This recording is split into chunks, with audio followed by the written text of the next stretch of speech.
আসসালামু আলাইকুম। ওয়ালাইকুম আসসালাম। ভাই কিস্তির বইটা দেন তো।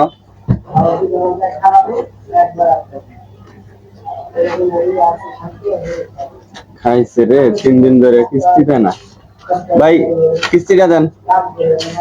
একটু ঝামেলার ভিতরে আছি, কিস্তিটা কালকে নিলে হয় না? ফাইজলামি শুরু করছেন না, 3 দিন ধরে কিস্তি দেন না, এমনি 3 দিনের কিস্তি দেন না।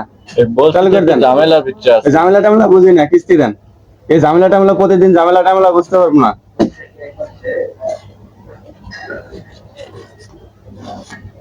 যত সব কিস্তি নিয়ে তাইলে ও কাছে টাকা থাকে না।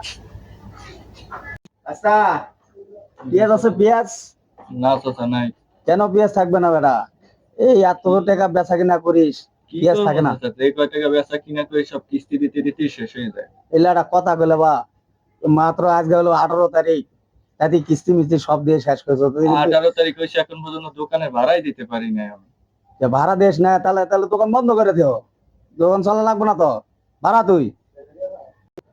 কাস্টমার এসে আমার সাথে গরম দেখায়, কিস্তি দিয়ে কুল পাই না, আবার দোকানের মালামাল উঠামো।